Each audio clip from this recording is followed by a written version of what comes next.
नमस्कार दोस्तों। Better than before book summary में आपका बहुत बहुत स्वागत है। Better than before what I learn about making and breaking habits Gretchen Rubin द्वारा लिखी गई एक महत्वपूर्ण पुस्तक है जो हमें यहाँ सिखाती है कि हमारी आदतें हमें कैसे प्रभावित करती हैं और कैसे हम उन्हें बदल कर अपने जीवन को बेहतर बना सकते हैं।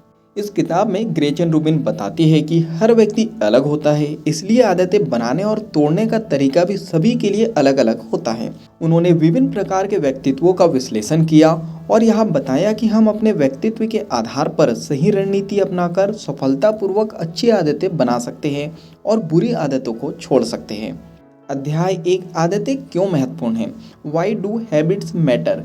हमारी आदतें हमारे जीवन को आकार देती हैं। हम जो बार बार करते हैं वही हमारा भविष्य निर्धारित करता है।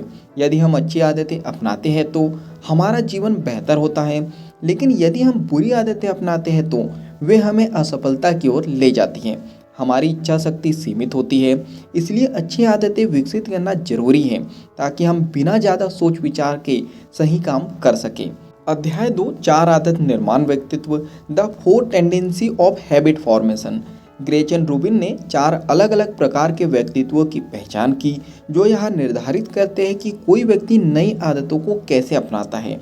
नंबर 1, अपहोल्डर्स, नियमों का पालन करने वाले। ये लोग अपने खुद के नियमों और बाहरी नियमों दोनों का पालन करते हैं। वे आसानी से नई आदत बना सकते हैं क्योंकि वे स्वाभाविक रूप से अनुशासित होते हैं। उदाहरण, यदि एक अपहोल्डर ने तय किया कि वे हर दिन सुबह 6 बजे जिम जाएंगे तो वे बिना किसी दबाव के यहाँ कर लेंगे। नंबर 2, क्वेश्चनर्स, हर चीज़ पर सवाल उठाने वाले। ये लोग हर नियम और आदत पर सवाल उठाते हैं और तब तक उनका पालन नहीं करते जब तक कि उन्हें इसका ठोस कारण ना मिल जाए। वे केवल उन्हीं आदतों को अपनाते हैं जिनका वे खुद को उचित कारण दे सकते हैं। उदाहरण, यदि वे सुबह जल्दी उठना चाहते हैं तो वे पहले ही रिसर्च करेंगे कि यह उनके स्वास्थ्य के लिए क्यों जरूरी है। नंबर 3, ऑब्लिजर्स, दूसरों की अपेक्षाओं को पूरा करने वाले। ये लोग दूसरों की अपेक्षाओं को पूरा करने में अच्छे होते हैं लेकिन खुद के बनाए नियमों को तोड़ देते हैं। उन्हें बाहरी जवाबदेही यानी एक्सटर्नल अकाउंटेबिलिटी की जरूरत होती है। उदाहरण, यदि वे फिट रहना चाहते हैं तो वे जिम ट्रेनर के साथ वर्कआउट करेंगे क्योंकि वे खुद के लिए एक्सरसाइज करने की आदत नहीं बना पाते। नंबर 4, रिबेल्स, किसी भी नियम को ना मानने वाले। ये लोग नियमों को तोड़ना पसंद करते हैं और किसी भी बाहरी या आंतरिक नियम को मानने से बचते हैं।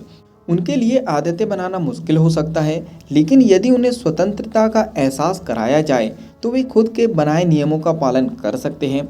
उदाहरण, यदि एक रिबेल को कहा जाए कि हर दिन 5 बजे दौड़ना जरूरी है तो वे शायद इसे ना करें, लेकिन अगर उन्हें कहा जाए कि आप अपनी मर्जी से जब चाहे दौड़ सकते हैं तो वे खुद ही यह आदत बना सकते हैं। अध्याय 3, सही आदतें बनाने की रणनीतियाँ, strategy for building good habits. Number 1, start small, छोटी शुरुआत करें। आदतों को अपनाने का सबसे अच्छा तरीका यह है कि छोटे स्तर पर शुरू करें और धीरे धीरे इसे बढ़ाएं। उदाहरण, अगर आप एक्सरसाइज शुरू करना चाहते हैं तो पहले दिन सिर्फ 5 मिनट करें। अगर आप पढ़ने की आदत डालना चाहते हैं तो पहले दिन सिर्फ 2 पन्ने पढ़ें। नंबर 2, ट्रिगर और संकेतों का उपयोग करें। यदि आप किसी आदत को अपनाना चाहते हैं तो उसके लिए कोई संकेत या क्यू निर्धारित करें।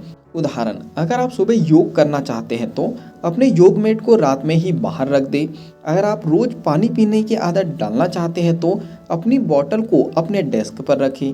नंबर 3, बाहरी जवाबदेही बनाएं, क्रिएट एक्सटर्नल अकाउंटेबिलिटी। ऑब्लिजर्स के लिए यह रणनीति बहुत महत्वपूर्ण है। यदि आप किसी आदत को अपनाना चाहते हैं तो किसी को अपने लक्ष्य के बारे में बताएं या कोई जिम पार्टनर बनाएं। उदाहरण, किसी दोस्त से कहे कि वे रोज आपको कॉल करके पूछे कि क्या आपने अपनी आदत पूरी की। नंबर 4, खुद को पुरस्कृत करें, रिवॉर्ड योरसेल्फ। जब आप किसी अच्छी आदत को अपनाते हैं तो खुद को कुछ इनाम दें। उदाहरण, अगर आपने पूरे हफ्ते हेल्दी डाइट फॉलो की तो रविवार को अपनी पसंदीदा डिश खा सकते हैं। नंबर 5, अपनी आदतों को ट्रैक करें, ट्रैक योर हैबिट्स। जो चीज़ मापी जा सकती है उसे सुधारना आसान होता है। यदि आप अपनी आदतों को ट्रैक करते हैं तो आप देख सकते हैं कि आप सही दिशा में जा रहे हैं या नहीं। उदाहरण, अगर आप रोज पढ़ाई करना चाहते हैं तो एक कैलेंडर में हर दिन मार्क करें जब आपने पढ़ाई की। अध्याय 4 बुरी आदतों को कैसे तोड़ें। Breaking bad habits. बुरी आदतों को खत्म करने का सबसे अच्छा तरीका यह है कि उनके ट्रिगर को हटा दिया जाए। उदाहरण, अगर आप सोशल मीडिया पर बहुत समय बिताते हैं तो अपने फ़ोन से नोटिफिकेशन बंद कर दें। अगर आप जंक फूड खाना बंद करना चाहते हैं तो उसे खरीद कर घर में ना लाएं। चलिए फाइनली इस बुक समरी के निष्कर्ष पर हम लोग पहुंच चुके हैं। बेटर देन बिफोर बुक हमें यह सिखाती है कि हमारी आदतें हमारे जीवन को कैसे प्रभावित करती हैं और कैसे हम अपनी आदतों को बदलकर खुद को बेहतर बना सकते हैं। यह किताब बताती है कि हर इंसान अलग होता है, इसलिए हर किसी के लिए आदतें अपनाने का तरीका भी अलग होता है। सही रणनीति अपनाकर हम किसी भी आदत को बना या तोड़ सकते हैं। अब बात करते हैं इस किताब को हमें क्यों पढ़ना चाहिए। अगर आप नई आदतें अपनाने और बुरी आदतों को छोड़ने के लिए संघर्ष कर रहे हैं, अगर आप समझना चाहते हैं कि आपका व्यक्तित्व किस प्रकार की आदतें अपनाने के लिए उपयुक्त है, अगर आप व्यक्तित्व विकास यानी सेल्फ इम्प्रूवमेंट और सफलता की राह पर बढ़ना चाहते हैं, तो आपको यह किताब जरूर पढ़नी चाहिए। याद रखिए, आपकी आदतें ही आपकी किस्मत बनाती हैं। सही आदतें अपनाएं और हर दिन खुद को बीते कल से बेहतर बनाएं। अगर इस बुक समरी से आपने कुछ अच्छा सीखा है और इस बुक का पूरा पढ़ना चाहते हो तो नीचे डिस्क्रिप्शन में लिंक दे दी गई है, उस लिंक पे जाके आप बुक खरीद सकते हो और पूरा पढ़ सकते हो।